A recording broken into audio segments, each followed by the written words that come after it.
Falar sobre o Pro Bono. Você sabe o que é isso? Eu não sabia e descobri que é algo muito bom para a população que não tem acesso fácil aos serviços da Justiça. Você vai saber o que é esse Pro Bono na reportagem de Alex Atanásio.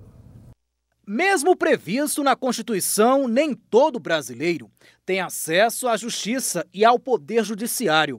Apenas núcleos familiares que comprovem renda mensal de até 3 salários mínimos teriam acesso a este direito. De acordo com uma pesquisa do IPEA, o Instituto de Pesquisa Econômica Aplicada de 2013, naquele ano o país tinha apenas 6 mil defensores públicos para atender uma demanda de 40 milhões de pessoas. Outro dado preocupante é que uma estimativa também aponta que apenas 30% da população brasileira tem acesso à justiça. Mesmo diante desta realidade, existe o atendimento pro bono. É quando o advogado presta o serviço de graça e voluntário para quem não tem condições de pagar. Foi o que fez profissionais do escritório do Valmir, que assim como ele, há 4 anos, prestam esse tipo de serviço.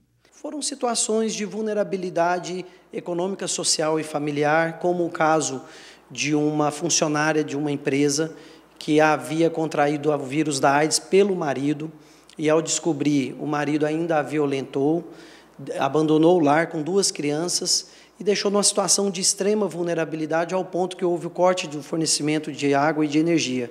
Então, ingressamos com a ação judicial para que obtivesse o religamento dessas tarifas, né, desses serviços, para poder tirá-la dessa condição de vulnerabilidade e assistência junto àquelas crianças. A meta do escritório dele é atender pelo menos um caso por mês na modalidade de pro bono, mas eles exigem alguns critérios.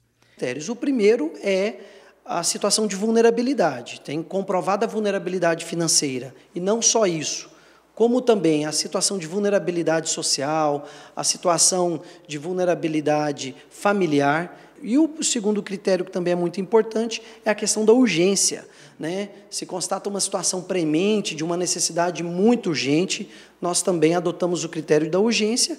E, por fim, a área deve ser correlata ao âmbito de atuação do nosso escritório e dos advogados que aqui estão trabalhando. E para saber mais sobre o Pro Bono, eu converso agora com o presidente da Comissão de Direito Empresarial da OAB Goiás, Franco de Velasco e Silva. Olá, boa tarde, tudo bem? Boa tarde, Lira, tudo bem? E explica pra gente o que é esse Pro Bono. Eu mesma nunca tinha ouvido falar sobre isso. Justamente. O Pro Bono é uma atividade da advocacia muito especial, que é uma atividade gratuita, eventual do advogado e voluntária. Então, a advocacia Pro Bono, ela tem essa função de ajudar a população mais carente, no sentido do advogado poder participar de projetos com instituições e os assistidos dessas instituições, ou meramente para pessoas físicas que não tenham condições de custear o serviço de um advogado, que, a bem dizer, não é um serviço muito barato, né? É um serviço que tem cada vez se especializado mais e se encarecido mais. Uhum. E de que forma que as pessoas podem saber sobre esse Pro Bono, né? Até pouco tempo parece que Sim. Não era nem regulamentado. Justamente, a advocacia Pro Bono, até 2015, ela foi proibida no Brasil. Ela era uma atividade proibida. Os advogados não poderiam, de forma nenhuma, advogar gratuitamente. Nem se ele quisesse, nem por vontade própria. Não, nem se ele quisesse, nem por vontade própria. Apesar de que a gente sabia... a gente sabe que há muito tempo os advogados vêm ajudando a população de várias maneiras. No entanto, mediante pedidos diversos em 2015, através do Código de Ética da OAB Federal, né, essa atividade foi prevista, então ela passou a ser prevista e foi regulamentada no mesmo ano por um provimento da OAB, Conselho Federal, de forma que...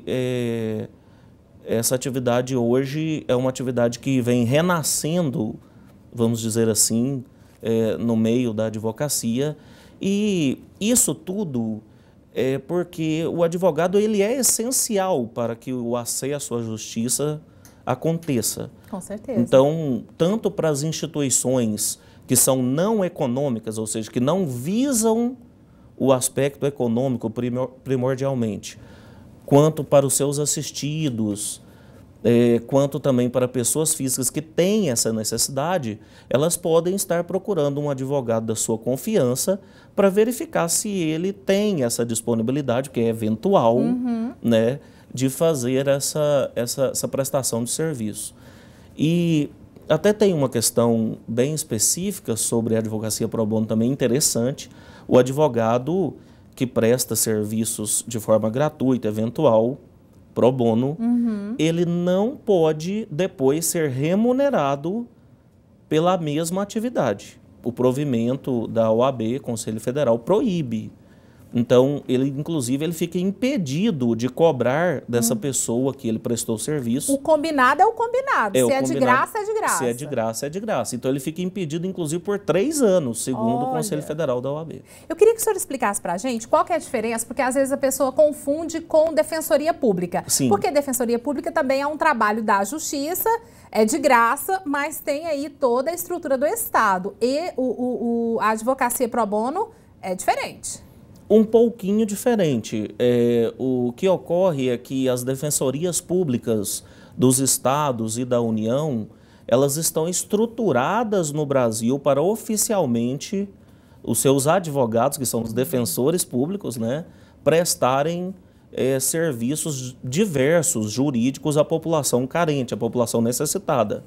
E eles recebem do Estado. E eles recebem do Estado e existe toda uma estrutura, né, que vai qualificar, que vai fazer com que a Defensoria Pública cumpra o seu papel legal constitucional. Agora, a advocacia pro bono, ela não tem uma estrutura oficial, estatal por trás dela. São advogados particulares, né, que sobrevivem praticamente exclusivamente da advocacia e que resolvem, mediante a sua especialidade, a sua disponibilidade, prestar esse serviço gratuitamente de forma eventual. Que bom que a população tem aí esse trabalho.